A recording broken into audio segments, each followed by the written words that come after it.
want to say to everyone, depending on where you are, good morning, good afternoon, buenos días, buenas tardes, y bienvenidos. Welcome to this panel titled Nuestros Apalaches, a roundtable discussion on the Latinx Appalachian experience. So I'm going to start us off today with a land acknowledgement that collectively as presenters that we are convening, albeit virtually, across the Appalachian region on the unceded lands of the Wyandot, Miami, Shawnee, Adena, Hopewell, Massawomack, Cherokee, and Yuchi indigenous peoples. We recognize these nations as the traditional stewards of the land upon which we have lived and work. So my name is Sofia Enriquez. I am a PhD candidate in ethnomusicology at Ohio State University and also serve on the steering committee of the Appalachian Studies Association. And I'm just so excited to convene and share in this conversation with this incredible group of people here. So this roundtable was actually first proposed to last year's conference, which was set to be held in Lexington, Kentucky. And then, of course, as we know, was canceled as the COVID pandemic really sunk in here in the U.S. So we're excited to return to this year-long awaited and overdue conversation, which we are going to approach today in the form of a roundtable. So what you can expect is a bit more of an informal format, and that you're going to hear a little bit from each of us in a round-robin presentation style. And then we're going to move into a discussion component, both amongst ourselves as panelists, and then also invite any engagement or questions from you all in attendance as well. So thank you for being here. I also just wanted to give a bit more background and context about this roundtable before I introduce my colleagues here.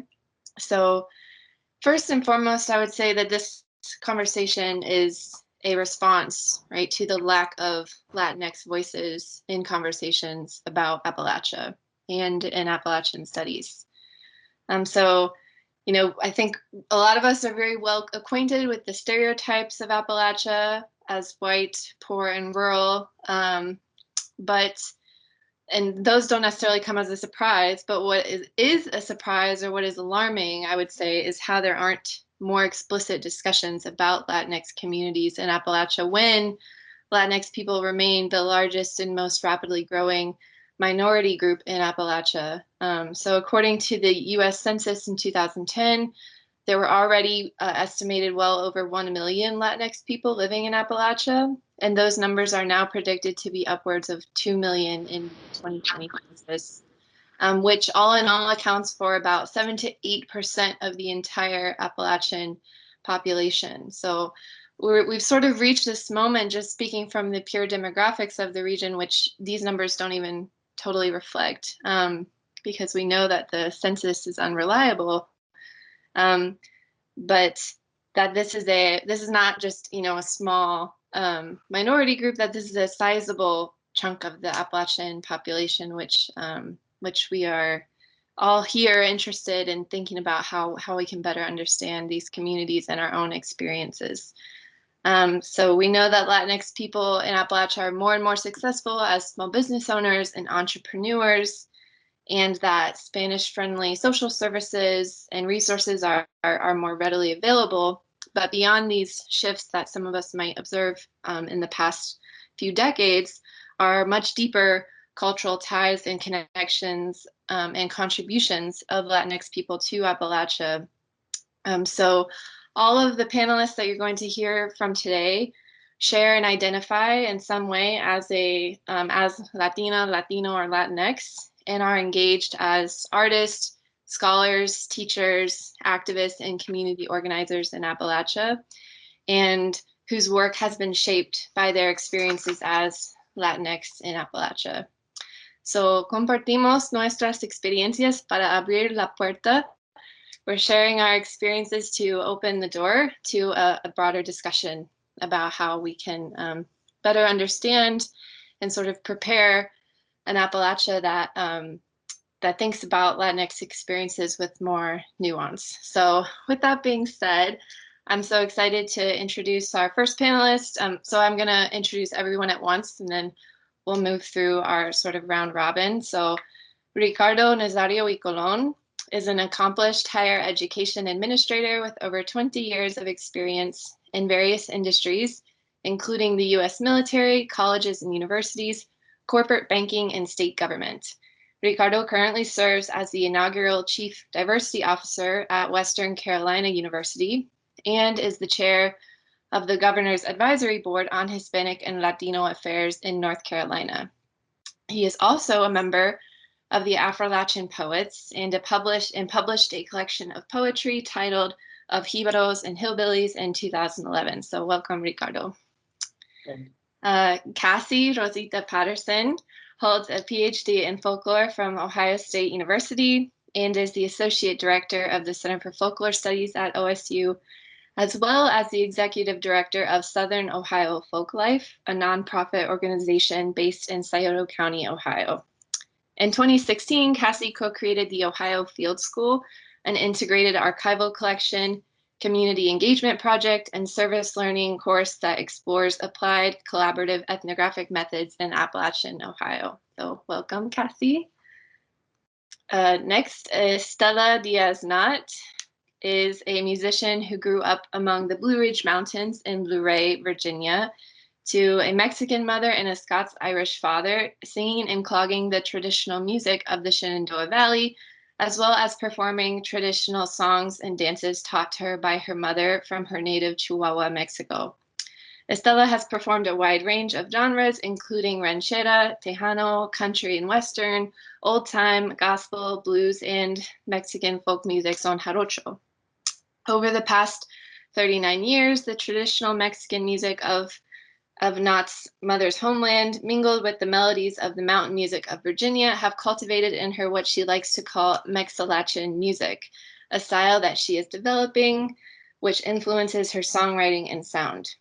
Knott is also the director of Blue Ridge Music Together, a family music education program, and the founder of the Lua Project, a community cultural pollinator and bridge builder between the Latinx community and the larger Charlottesville community in Virginia. So thanks, Estela, for being here. And last but certainly not least, Maria Pomales is a current senior undergraduate student at West Virginia University in Morgantown, West Virginia, where she is double majoring in English and Spanish. Maria is a West Virginia native, raised in Pendleton County in the Eastern Panhandle. Her mother was born and raised in the area, while her father was born and raised in Humacao, Puerto Rico, before settling in West Virginia. Maria has always exhibited a passion for the arts and strived to reflect her Latinx and Appalachian roots through these experiences. Now she is focused on her creative writing, ranging from nonfiction to poetry. Maria's writing reflects her experiences growing up as a young Latina in Appalachia by reflecting the wonderment, confusion, and overall unique life experience it has produced for her. So thank you all for being here. And with that being said, I'm going to turn it over to Cassie, who's going to get us started. And I just asked to make sure everyone mutes themselves if they're not speaking, including me.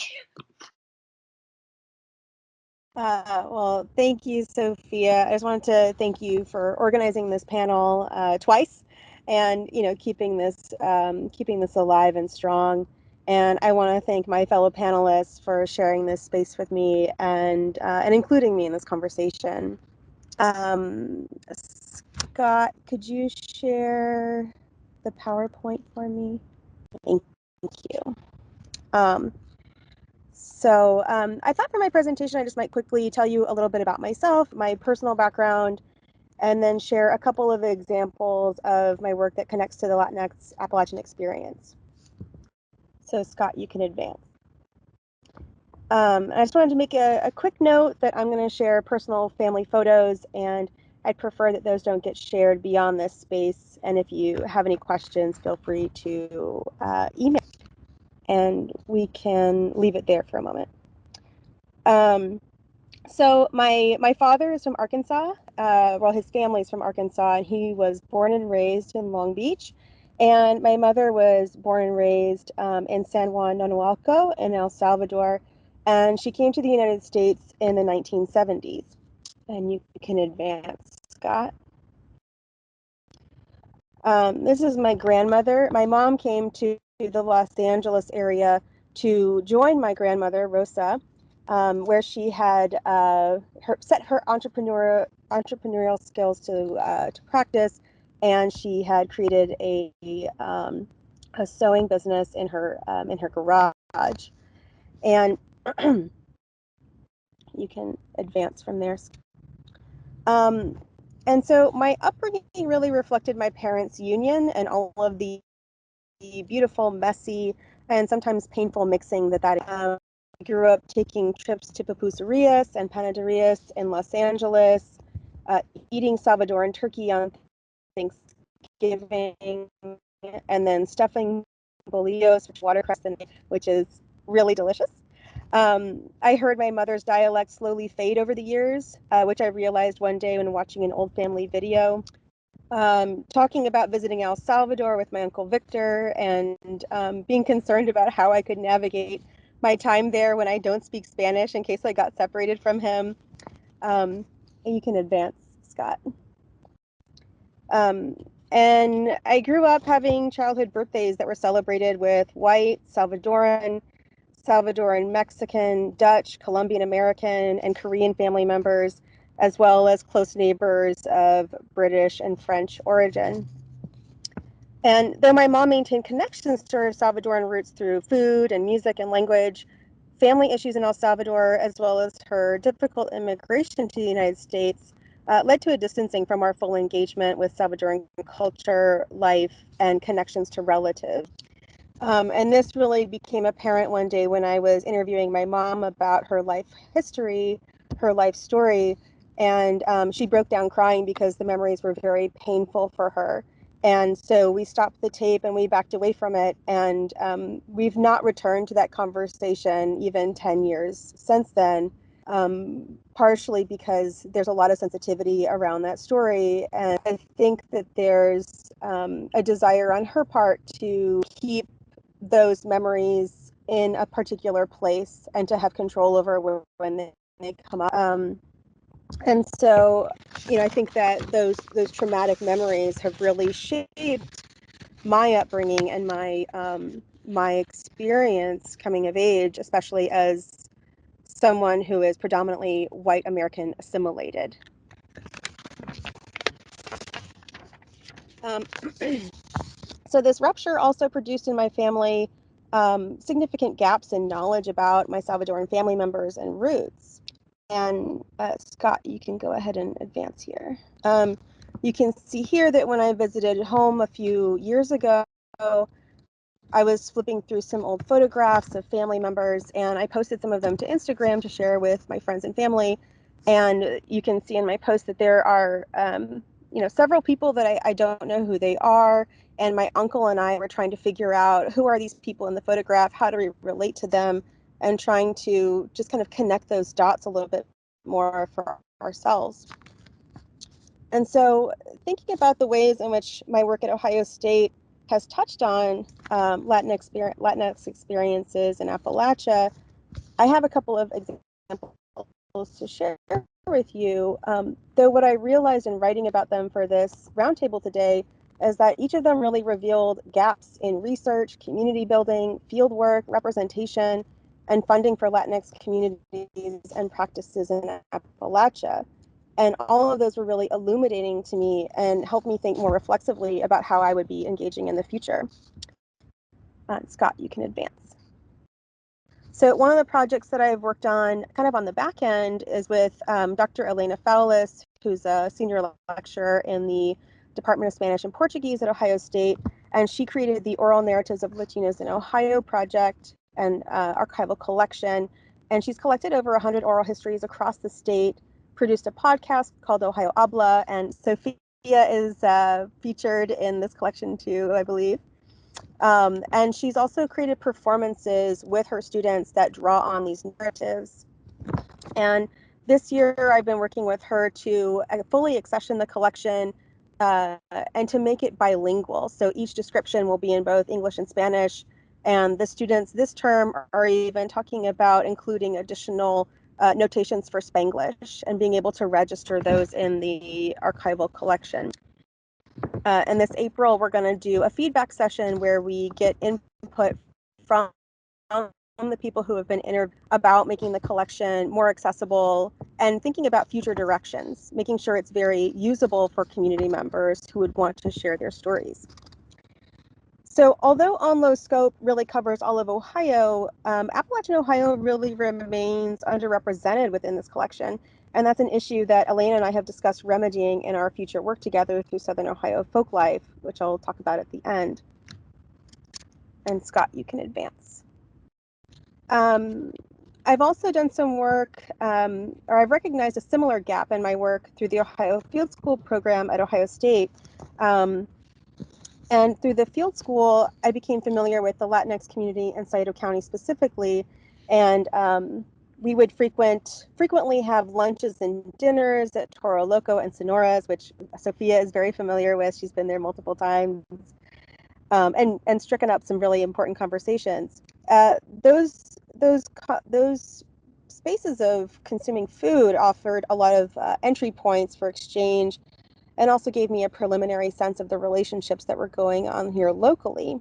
I learned that each of the businesses was well frequented, and that the business owners are very active in the community, often sponsoring events through financial and catering contributions. And you can advance, Scott.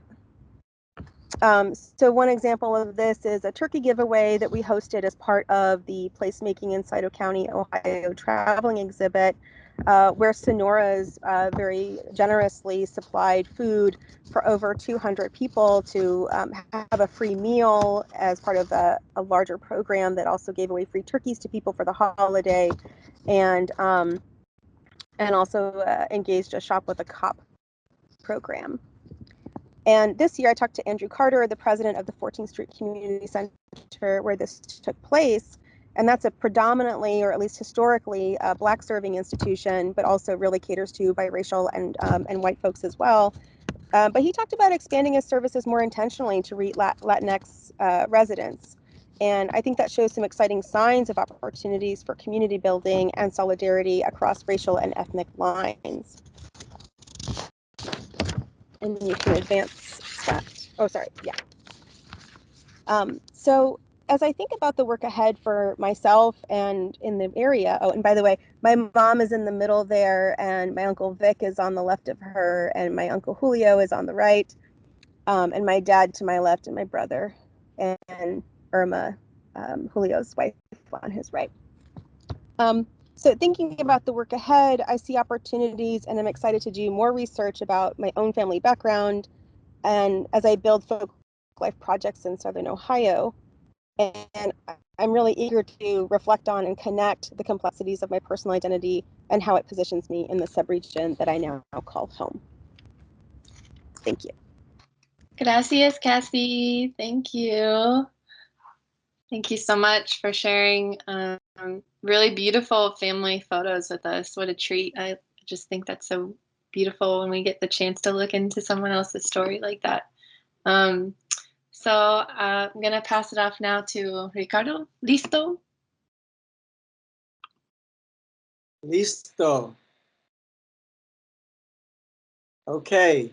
Well, thank you for allowing me to share with you again. I think we got it off to a great start. Thank you, Cassie, for that wonderful presentation. I want to talk about a little bit. I want to start with the relationship between Puerto Rico and the United States, right? So, as a Puerto Rican, we have a very interesting relationship because we are a colonized people, and while the politics of it might say we're a Commonwealth, we're a U.S. citizen, you know, there is this relationship that we don't have self-determination as a people, and yet we're not fully considered Americans per se. So there's this thing that we call el vaivén, the back and forth between cultures and between people. And there's this history of the vaivén of Puerto Ricans leaving the island, coming for the United States, originally to New York City, then to other cities like Chicago, Philadelphia, Miami, and even Hawaii was one of the early settlements for Puerto Ricans. But this vaivén that we've had really has taken a lot of rural people from the island and brought them to these major cities where they never really felt like they belong, right? And so my brother was the first one to really leave the city for a place that was more like where we grew up in Puerto Rico, right? So he moved to Appalachia, Pennsylvania. Now, most people don't think about Pennsylvania as an Appalachian space, but the reality is that Appalachia is a political, geographical, and cultural space, right? And those three things are constantly moving and playing with each other. So particularly in places where there are cities, no one really thinks of Pittsburgh as a Appalachian space, but it's in the heart of Appalachian Mountains and in the heart of Appalachian, Pennsylvania, and some of those other urban centers up and down Appalachia. So my brother didn't move to Pittsburgh, but he moved to one of the outer edge counties in Pennsylvania, and he built a house there, and we would travel there, and spend time there, not really being conscious of what that space was. Right, that's Robert's house. No one really was thinking about it being part of Appalachia. Um, and another part that I want to introduce is how my youngest siblings used to spend summers in West Virginia as part of a urban to rural kind of program showing, it was called the Fresh Air Fund in New York City. And they would take kids from the city and send them out to the countryside. And they spend time in West Virginia, and we would hear about what that experience was like. And we were always talking around the family, in the family, about how much that sounded like being in Puerto Rico, right? So all of this have been part of my life and part of my family's life. We've been connected to the region in indirect ways, in ways, in unaware ways, but we found a connection. And then I moved to Kentucky to go to college, a state that has a good third of it that is part of Appalachia, and a state that is at what some people consider the core of the Appalachian region. When you think about the politics of Appalachia, there's the core of Appalachia, then there are those other spaces that have since joined that core. And my interaction as a student was twofold. First, traveling and getting to know people from the region who came to college, and going to places like Berea, Kentucky, Madison County, Kentucky, Hazard, Kentucky, places that are synonymous in some ways with Appalachian life and culture. And also joining and becoming a member and co-founder of the Appalachian Poets. And this was a political, social, and educational, cultural movement of poets at the University of Kentucky who wanted to bring awareness to the diversity of Appalachia. That Appalachia wasn't this homogeneous hillbilly, Dukes of Hazzard, deliverance kind of space, a very, very white space, that we knew that there were coal miners. We knew, first of all, we started this program with the acknowledgement to the peoples of Appalachia, the native indigenous people of the region.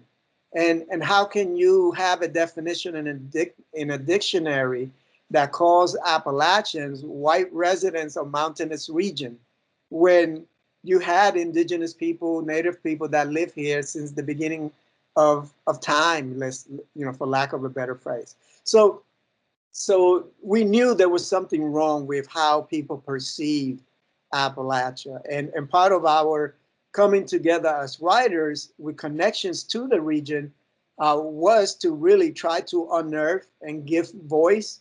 So I guess we were naming it before naming it was a thing.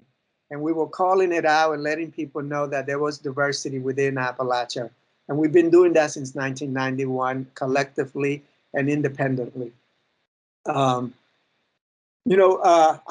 traveled to Athens, Ohio. Now this is tourist Ricardo, right? but I want to give a sense of where I have been, where I have lived, to kind of give a sense of how I'm connected to the area. So in my visit to places like Ohio University and traveling through Parkersburg, West Virginia, and other spaces, part of it is being in those spaces and saying that even though I may not reside in the moment in that space, I am here in that space. And we cannot ignore the travels and the connections that people make when they visit these spaces, when they visit Appalachia. So in my head, from that perspective, you know, the interaction of residents from Appalachia and non-residents from Appalachia who may be of color, uh, creates a diverse Appalachia, right?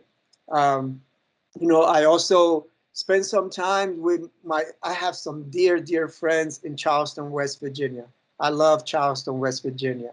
You know, it's a very interesting place, and a place that has some warriors who are always trying to make Appalachia be a better place, live up to something that is wild and wonderful, as they say.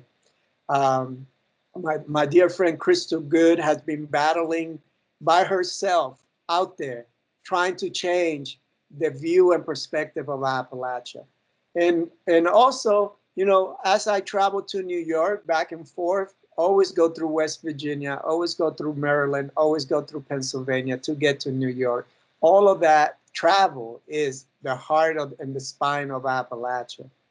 I moved at some point in my professional career when I returned back to Kentucky after being a student and leaving the region. I moved back, and one of my employment was in Eastern Kentucky at Morehead State University in Rowan County. I lived in Clearfield, Kentucky, and I was there for a good amount of time. And what I can say is Appalachia, in one way, the people are like the people I grew up with in Puerto Rico. And I learned that I grew up in a holler in Puerto Rico. And it was interesting, the similarities and how I knew that in small town America and small town Puerto Rico, your cousin works at the pharmacy, your uncle is a mechanic, and your sister might work at the supermarket. And you're always referring people to one another, and someone else is working at the hospital. But this kind of community is what makes this space a connection. And everywhere I have been or lived in Appalachia, I have always found ourselves. And we are entrepreneurs. There are so many small businesses, restaurants, and services that are owned by Latinos, Latinx people, Hispanic people that live in Appalachia. And that presence there, many former coal, well, let me not say many, some former coal mining towns that are basically dying are finding life in the new entrepreneurial businesses that are being created by its Latino residents. And that is something that people are not paying attention to, but it is happening throughout the spine of Appalachia. You know, nowadays I live in Waynesville, North Carolina. I work in Jackson County, North Carolina, in the Blue Ridge Mountains, in the spine of Appalachia for North Carolina. And anywhere I go at any given day, I see me. I see other Latinos in this region. I used to say to myself, I'm the first Puerto Rican playing salsa up this road. But the reality is that just based on who I see, that somebody probably beat me to it. But it was a way of me trying to figure out and develop a connection with the space. And I think that it is really important when we start thinking about who is Appalachian and who is not Appalachian to understand.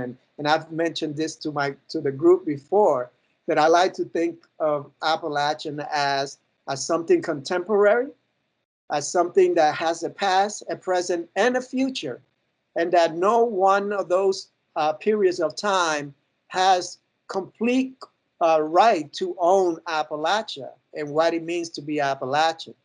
You know, the coming together of people is so important because it creates new things. And when we restrict Appalachian culture, Appalachian history to a group of people of a particular background who lived in a particular time and space, we really are doing a disservice to the entirety of what Appalachia is and could be. I like to think of Appalachia as a place where everybody has a cell phone, as a place where everybody has a computer, drives domestic and foreign cars. All of those nuances and all of those dynamic things that make who we are as people are also what we call Appalachia. My name is Ricardo Nazario y Colon. I'm an Appalachian too, and I am done talking.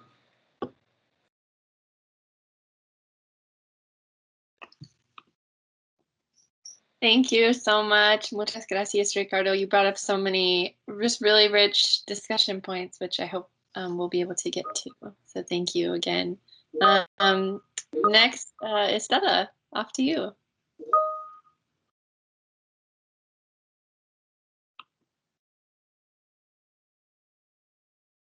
Can you hear me? Is that okay? Yeah? All right. Hello, and I wanted to, I'm Estela Diaz-Knott, and I wanted to thank you all for inviting me. Thank you, Sophia, so much for inviting me to come along and introducing me to the ASA. I had no idea that this existed, and it was so exciting to hear that that this organization existed. I grew up in Luray, Virginia, nestled in the valley, what we like to call it's Page County, but nestled in the Blue Ridge Mountains. I grew up to a Mexican mother and an Appalachian father. My mom was born in Juarez, Chihuahua, Mexico, and my father in Luray, Virginia. My father joined the service just out of high school. His mother had passed on. He grew up very poor, and that was, and still is, what a lot of people in the Valley do when they graduate from high school, is they join the military, because it's a way in which you can feel like you can support your family. So my father joined the military, and he was stationed in Fort Bliss, and that's how my parents met.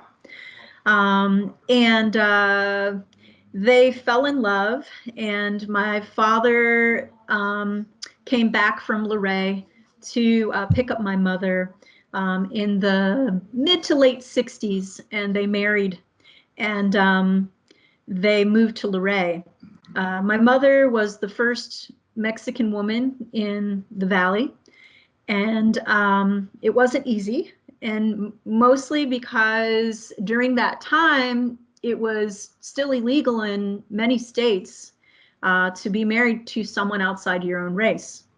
And so a lot of it came through for her, and just basically the way she was treated by people in the Valley at the time. Most of it was verbal. And then she was very lonely because, you know, Mexicanos, you know, we like family and community, and it's very, very important to us. So she was very lonely. And my father, after my brother was born, just didn't want her to be so sad anymore. So he and she hopped in the car with my brother and moved back to El Paso, Texas, to be close to family. And it was actually a lot harder to be there than it was in the Valley for them, unfortunately, because, you know, the Chicanos were not happy with the fact that my mother married outside of her race, and they were definitely pretty violent with my father, so my mother was like, you know, we should just move back to Luray because at least your, at least your life is, what's the word? At least we're safe in terms of, being able to stay alive. My mother, during those times, most of the people in El Paso, they were associated with various sort of groups or bandas or sort of gangs, they really stuck together. And so it was just as hard for the Mexican side of my family and the white side of my family to accept that they were married. They moved back to Luray, and they brought some of my mother's brothers with them. That made it a little bit better. And also my cousins, a couple of my cousins came to live with us as well. And then I was born. And throughout my life growing up, there was always that mix of Spanglish in the home. There was always that mix of food on our plate, whether it was tamales or ham with pineapple glaze, or gravy or mole, mixed with something, so a lot of that started to sort of come out in my writing as I've gotten older, which I'll get to in just a moment. So anyway, like as I was growing up in Luray, all of these sort of images and food and sounds and songs sort of started to percolate in me as a person. I always felt like I was walking a tightrope is how I felt when I was a child. And I could never really be on one side or the other. I could never really get off. And now I look at it as an adult, as that I'm a bridge child. I'm someone who bridges both sides of my culture.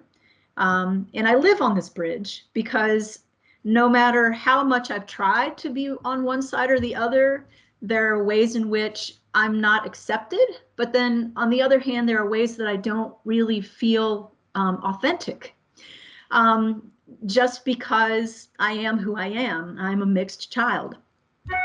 And so as I started to get older and I went off to college and I started to study social work and work with groups of Latino children in Harrisonburg, and it just started to sort of just be something that I would do. I worked within the Latinx communities in various places in Virginia.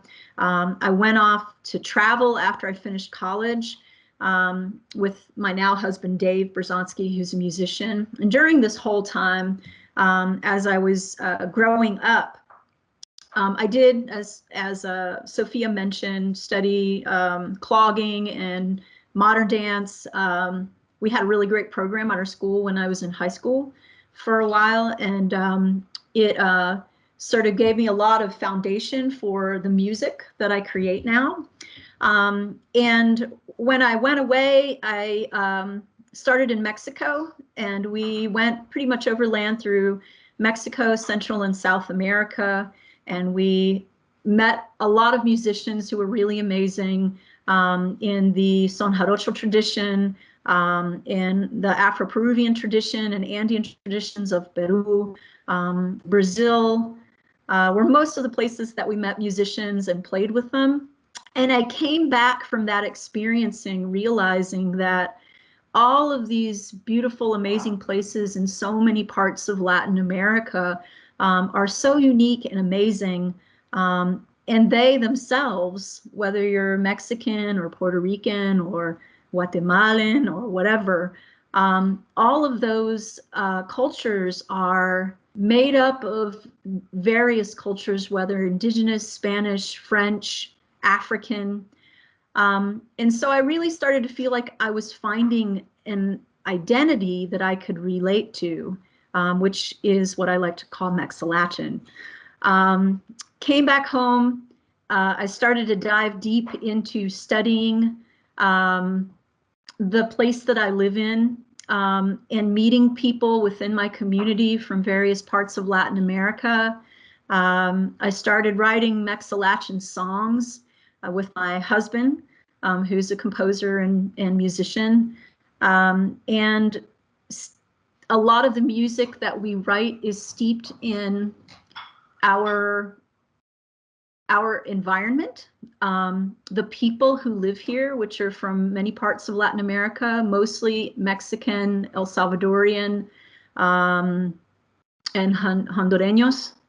I've done some projects with Virginia Humanities to document some of that. And a lot of the writing that I do comes out of just the experiences that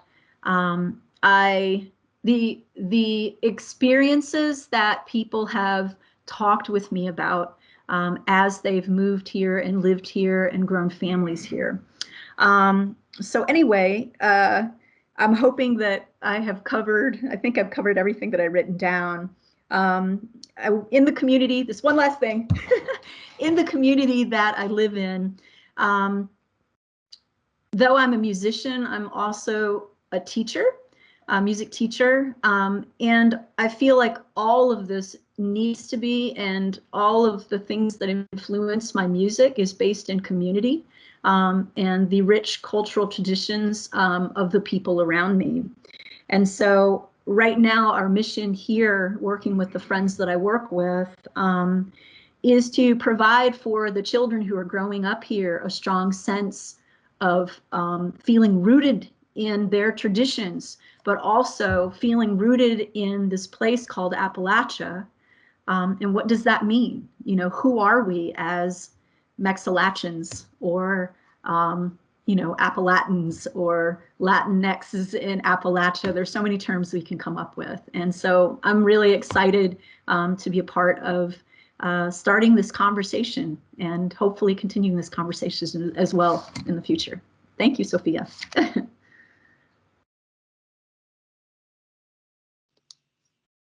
Thank you, Estela. Gracias, Estela. And I hope that we'll have some time maybe to hear from some of you creatively once we're through. But Maria Pomales, so we're going to hear from you next, Maria. Hi. Okay, I want to start off by thanking all of my fellow presenters and the association for just allowing us to have this conversation.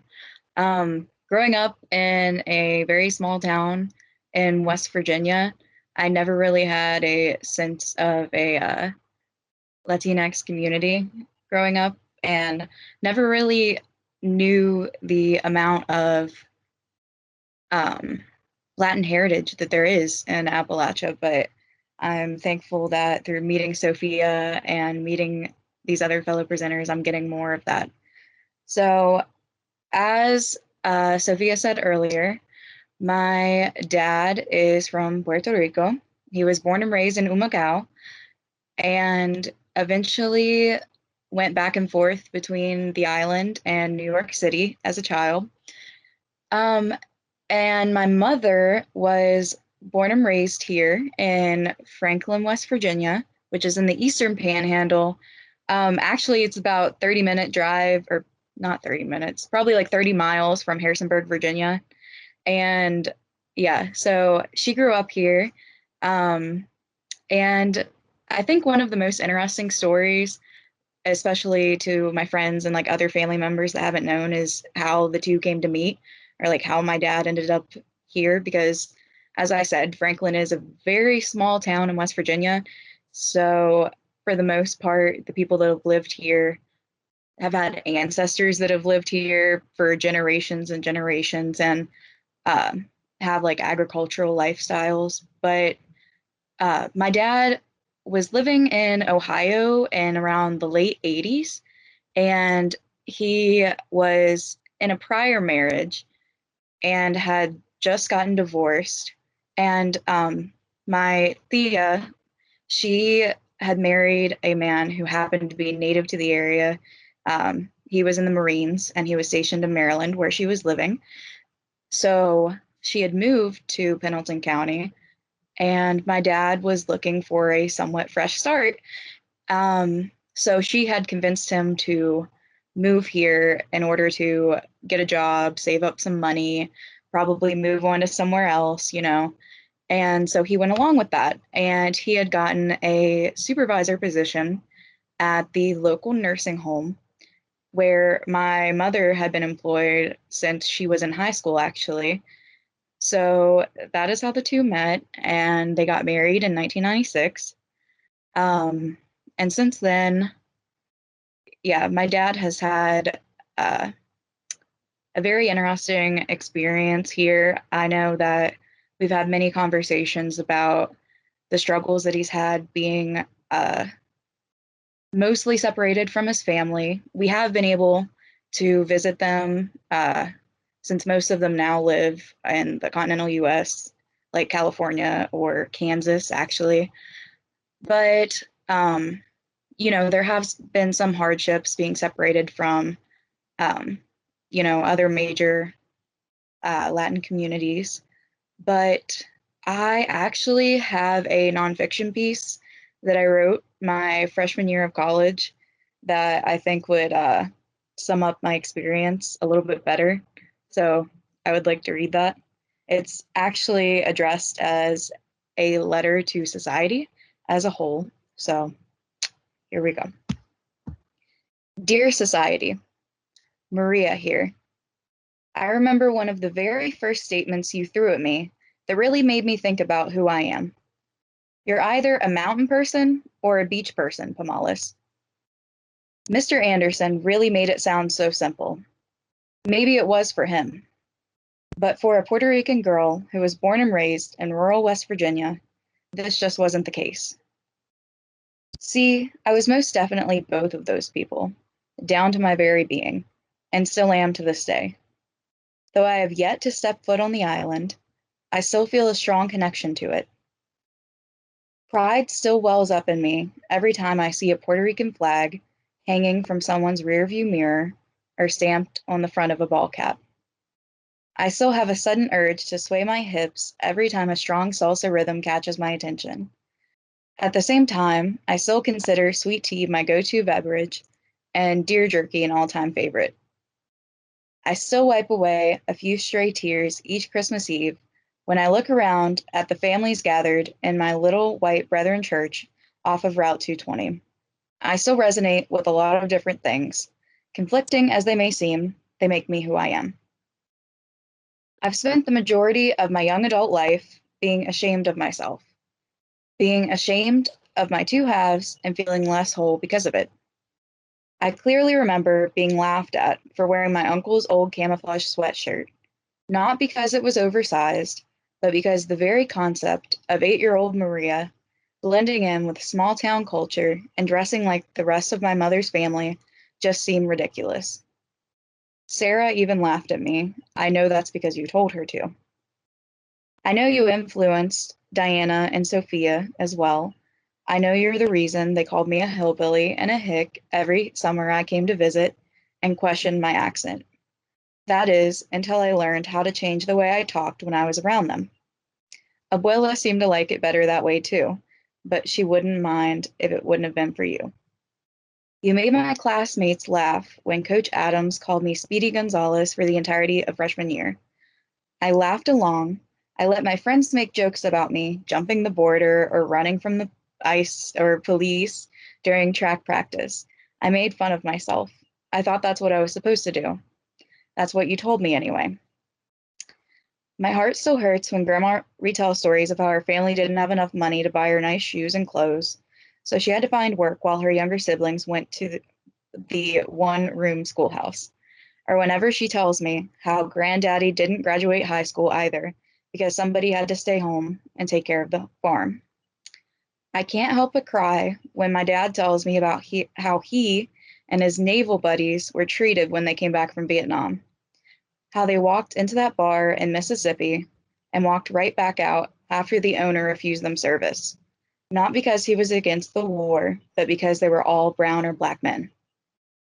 My blood boils when I remember how Dad was laid off from his supervisor position at the local nursing home.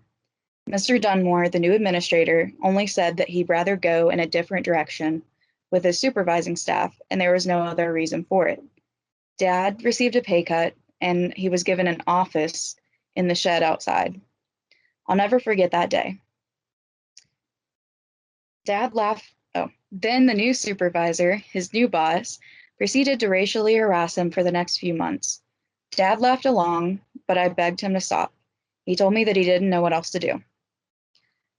Now, I won't push any more blame. I shouldn't expect any different from society, but maybe, just maybe, I could teach you a thing or two. My Appalachian roots run deep, and that is something I can never run away from. Not that I'd ever want to now. Yes, my first name has an accent mark over the I, but I still have a little bit of a twang each time the words right or fire roll off my tongue. My grandparents might have not had the opportunity to graduate high school because of the economic situation they were in, but thanks to all of their hard work and sacrifice, I've been able to soon graduate with a dual degree from the largest university in my state. Granddaddy Mitchell didn't get to see it, but I know he'd be proud. One of my favorite places to spend my free time is the old family farm he grew up on. My favorite time of the year is Treasure Mountain Festival weekend, the one time a year my little town actually has more people in it than livestock. You can hear bluegrass melodies carrying through the mountains that cradle Franklin in their warm embrace. The strumming of banjos always brings a smile to my face as I walk down Main Street. Nobody is ashamed or embarrassed. Quite the contrary, we all beam with pride. It took me a very long time, but I eventually realized that Puerto Rican and Appalachian cultures really do have a lot in common. They're both as friendly as can be. Try leaving a mama's house or an abuela's house without eating something. I dare you. They both have their own mountain people. In Puerto Rico, they're called jibaros, but they're wild and wonderful all the same. Family farms are scattered all over the place. Walking around your property barefoot isn't really that uncommon. Fried chicken. They're both unapologetically stubborn, proud, and resilient. They both shaped me and molded me into the woman I am today. And for that, I am forever grateful. All right, thank you. Wow, thank you so much, Maria. What just beautiful writing, and I love the imagery, the way that you get us to think about your experiences and how these places are connected. And just thank you for sharing. Thanks to all of you. And something that there's some really great conversations coming through the chat too, and affirmations. But one thing that I have been, thinking about in the context of last year's conference, which was positioned as the theme of Appalachian understories, right? Understory being this ecological or forest metaphor as to the very stories and histories that we've all, addressed here today, the understory of the Latinx story in Appalachia. But I think that one thing that I would sort of suggest or draw out from these presentations is how there's sort of a risk, or I suppose, of situating narratives like the Latinx Appalachian experience or the Asian or the Arab Appalachian experience as, alternative or different, or but I think that we've all sort of shown that they are in themselves complete as Appalachian experience, that there is no qualifying necessary in terms of an alternative narrative, because these narratives have been there from the beginning. Ricardo brings up the history of Latinx migrant miners in Appalachia, right? We know that there were Mexican migrant miners in West Virginia in the early 20th century. So for as long as people have been moving to the Appalachian region, we have too. And so I think that you all have really powerful testimonies, right, about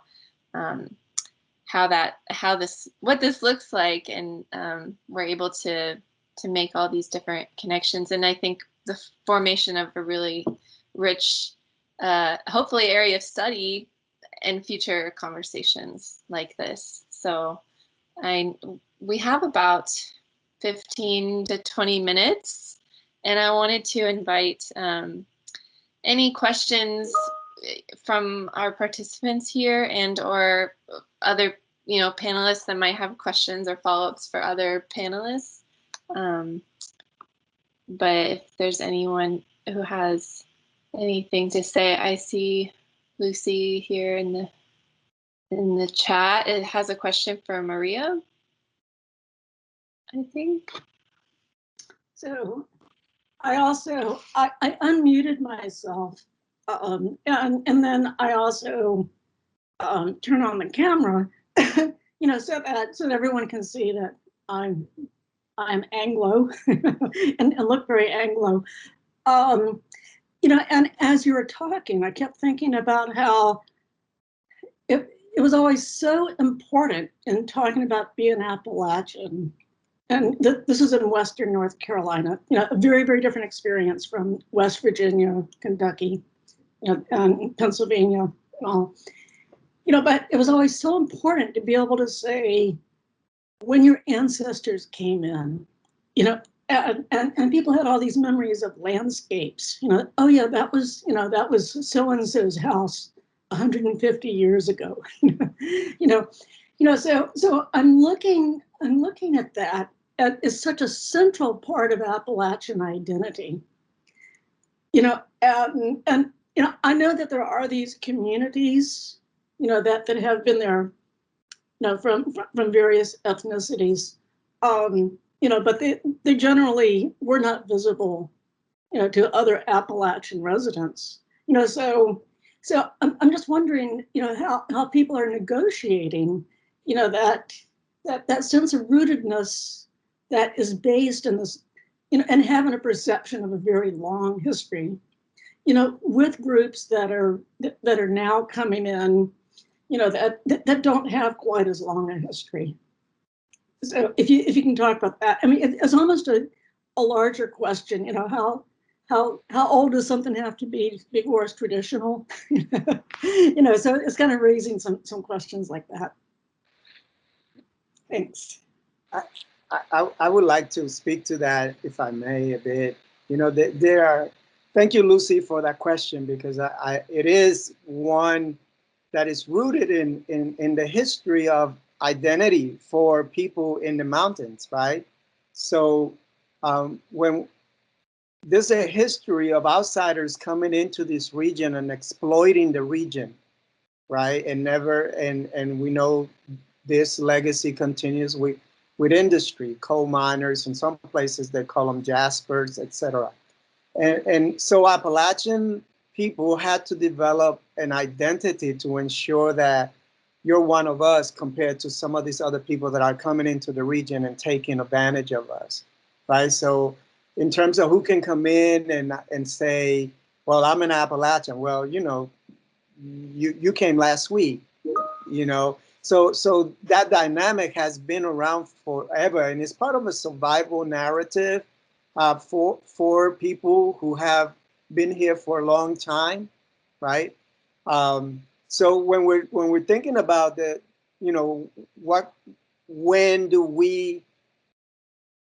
when can we lay claim to an identity, right? I think it's not about when, but it's about, are you living that identity, right? So for example, Ancestry.com says that I am part Taino, Arawak, but that culture is lost in the Caribbean. It doesn't exist anymore. It was lost to the genocide of colonialism. So I cannot per se say that I am Taino in the sense that I am living a Taino way of life, unlike being Cherokee or being Navajo, who are continuing to live their traditions. So that native part of me, while it may be biologically part of who I am, culturally is not part of who I am. And I think that when we're thinking about who can lay claim or who is Appalachian, I would like to offer again, this notion of, let us not let Appalachia die, right? because at some point in time, people who can trace their lineage to the beginning of colonialism here in the United States, when the native people were displaced, right, who now call themselves descendants of the early settlers of Appalachian, those people will go away if we only allow those people to be Appalachian by culture and by heritage. So we have to find ways of letting the culture, continue. The fact that we never have a conversation and say that Cherokee people are Appalachian. That's like saying Puerto Rican American. That is not a thing. Puerto Ricans are Puerto Ricans. We never say Puerto Rican American. Cherokee people, Appalachian people, while we know is right, while we know is one and the same, we have that distinction. And I think that we have to consider the source and the reason why this very narrow definition of the culture and history of the place was created, and what were the things that were at play when it was created and developed, and how it has been sustained to look, smell, taste like, sound like in certain ways, and say, does that still apply? And is that the best way to address the changing and evolution of a place that is extremely dynamic? It is, Appalachia is not as stale as people make it seem to be. It is an extremely dynamic space, and I think that we can definitely think about it in a different way than we have in the past. So those are my thoughts on it.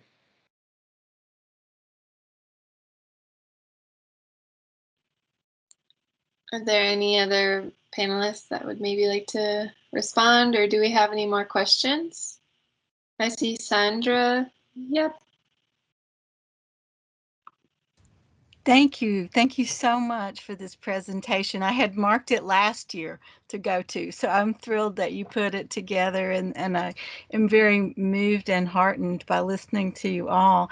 I have just two things in addition to that thank you I wanted to say. One is that I'm at Appalachian State University, and here we have the Center for Appalachian Studies that's planning an event that I hope you will hear about if you haven't heard of it already. And it's Julie Shepard Powell that is coordinating an event called Cornbread and Tortillas to talk about the very thing that you're talking about. This kind of blending of traditions and paying homage to the place plus the culture as in all the expansive ways that means. And the second thing I wanted, so I will put you in touch with her if you don't know about this coming up. It's coming up sometime soon, and I don't have the date right here in front of me. But the other thing is, I edit the Appalachian Journal, which has been practicing, publishing roundtable discussions from time to time, and I think this one would be a very good thing that the readers of Appalachian Journal would appreciate. And so I wondered if you would talk among yourselves, and consider if you would like to, work together on a roundtable that includes basically a transcription, edited transcription of what we're doing, what you've said here today. Plus, I'd invite you to consider writing that you have that might be able to feature at the same time as a part of that roundtable. So I just wanted to issue that invitation and say how glad I was to be here and hear this. Thank you.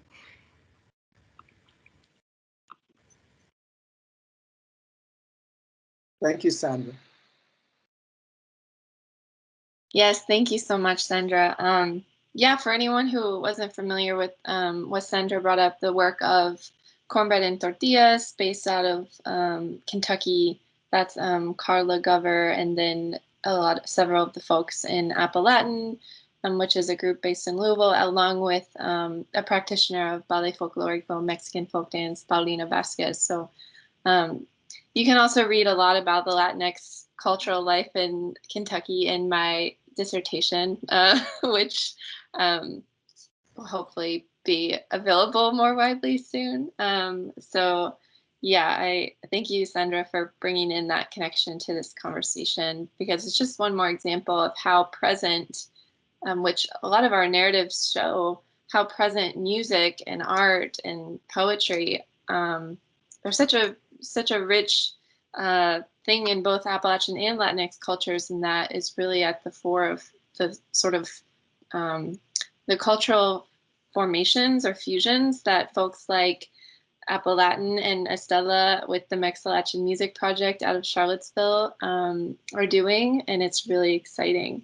I see someone with a hand raised. Is that Estella or someone? My team's a little slow, so I might be a little bit behind. Hi, it's me who had his hand raised. Oh. Hi, Chris. Hi, it's nice to see you in person, kind of. Hi, everyone. My question is this. There's the history of immigration in Appalachia is a deep and long one, with Italians, African Americans coming in from Alabama to West Virginia, the Yiddish coming in as salespeople, Palestinians. So I wonder about both what commonalities. It seems like that both what can be learned from those past experiences, but of course we're now in this new place where it seems like there is a moment of empowerment and uplift where people can stand together and speak together and be recognized together in a way that maybe wasn't possible in the past. So I'm interested in the differences and commonalities that you all see in those different times.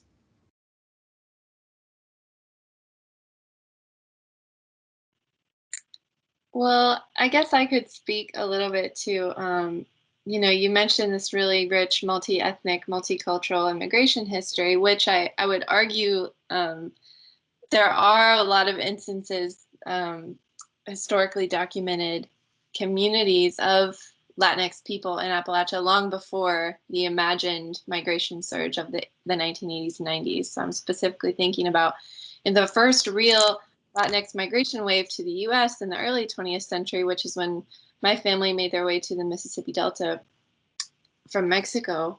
And that's a historical sort of chunk, which is incredibly fragmented. And I think so the photos or the communities in Appalachia that I'm thinking of, which I brought up earlier, are the Mexican miners in Monongalia County in West Virginia in the 1920s and 30s who would have been recruited in an effort to sort of diffuse tensions among mining communities who were protesting and striking against all sort of unfair working conditions. So the sort of recruitment of Black and brown miners to a place like northern West Virginia in the 20s and 30s was strategic. And I think that this also gets to Lucy's prior question about how do we sort of, reconcile the timeline of history, or at what point, if the people, and Karita Brown actually talks about this in her recent work on Black Appalachian migration, and talking about how it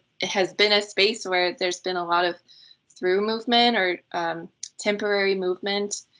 And I say that is also true of these migrant mining communities that I'm talking about, and then what becomes an agricultural Latinx migrant industry in Central Appalachia and places like Western North Carolina. So I'm sort of like, I'm sort of rambling on your question, Chris, but I think that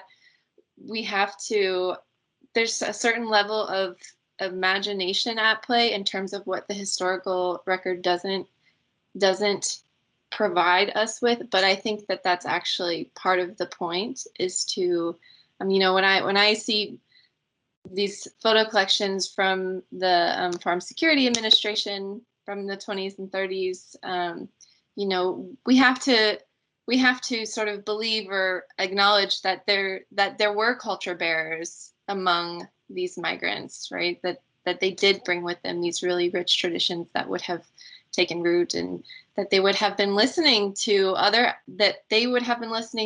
Appalachian folk traditions that were emerging at the time, and they would have brought their own rich traditions with them. So I think that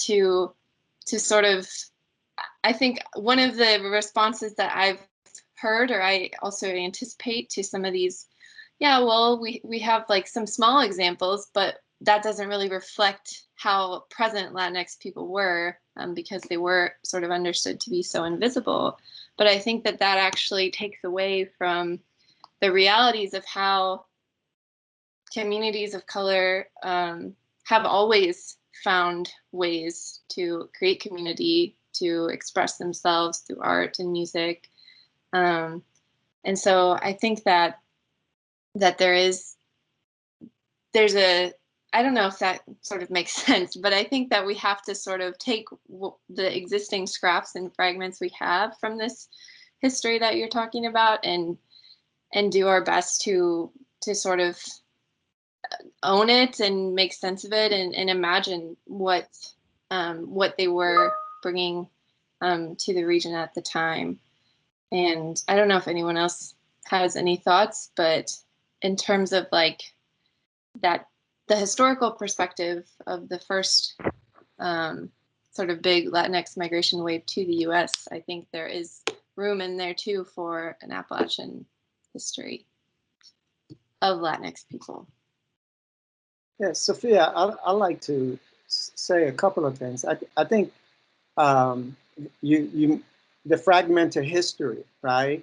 And how that gets preserved or not preserved, and who makes the decision to preserve, who gets to make the decision on what is history, what is not, who writes those narratives. I think that is an important point on how things are told and have been told, and what we have come to learn and accept as our truth.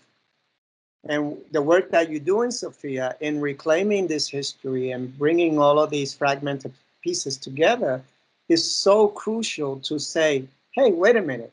The narrative that we've been fed for such a long time said this about the region. Suddenly, I'm finding evidence, right? So you're being an archaeologist, anthropologist, all of these things at once, because you're reclaiming these voices that didn't get printed in the local newspaper.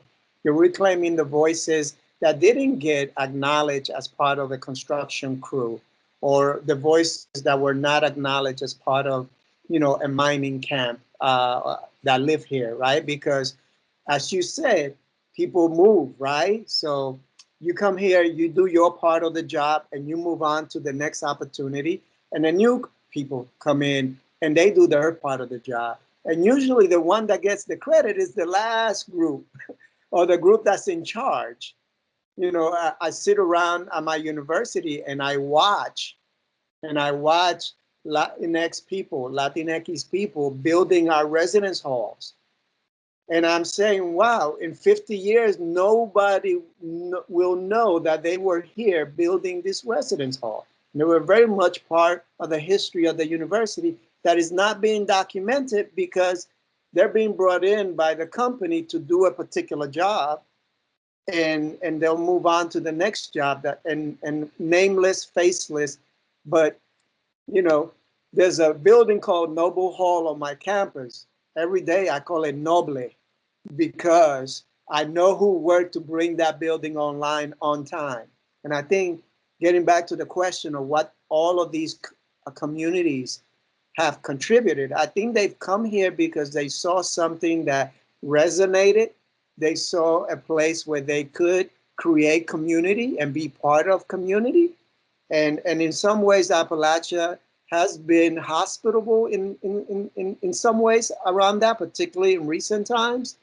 And that is what's creating the now, the what is Appalachia now, and hopefully that will determine what is Appalachia next week, next month, next year.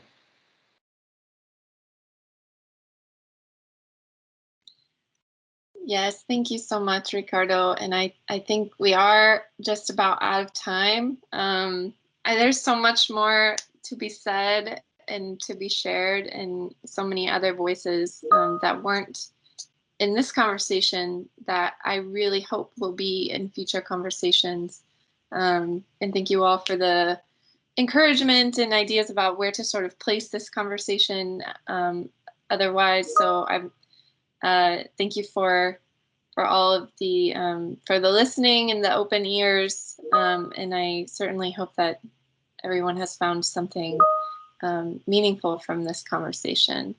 And I'm so inspired by all of our amazing panelists today, and you all make my work so much more just meaningful and fruitful. So thank you all.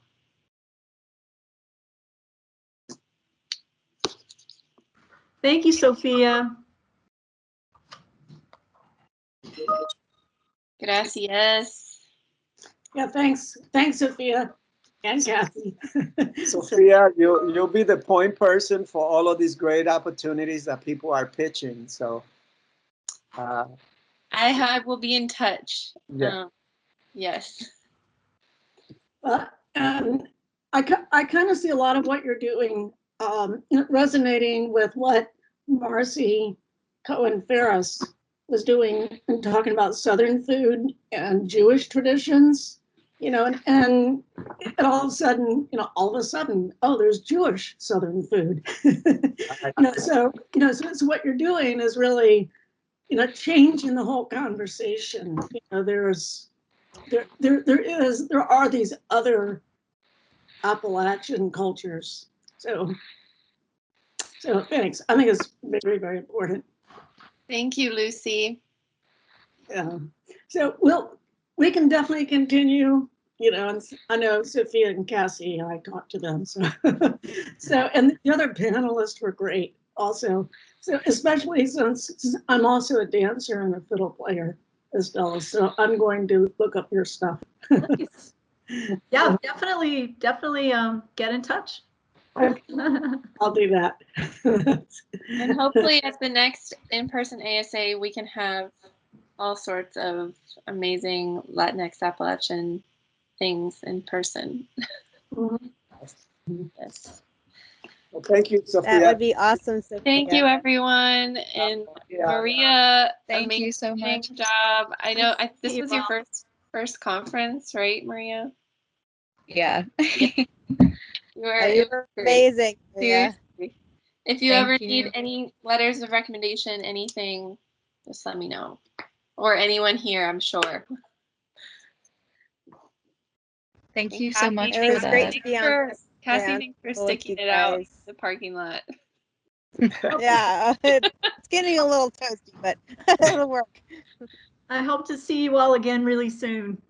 Yes. Mhm. Absolutely. Let's get together. Estella, I need to. Go ahead. I was just saying, Estella, I want to get in touch with you. I'm teaching an Intro to Appalachian Studies course in fall, and I would love to have the Lua Project represented there. That would be awesome. Yeah, just let me know. Yeah. And Ricardo, I sent you a text, but I don't know if it went through. Sometimes things like that don't go through. It marks it as spam, so I don't know. I got it. I'm sorry. Okay. I defend my dissertation next Wednesday, so I just been like this. All good. Good. I'm glad that it got through. Yes. And whenever you're done with what you need to get done with, just let me know. Ricardo, what is your dissertation about? Building a sense of community for African American faculty and staff at Western Carolina University. Yay, I love it. I'm excited to read it. I'll defend mine next month. So we need like some joint virtual party. Yeah, absolutely. Wait, you're gonna be great. Yeah. It's just been, I now know why it's so hard, because the whole world just decides to convene when you're trying to like focus on this thing. Suddenly everybody's engaged with you. It's like, can you wait? Yeah. Well, we'll be cheering you on.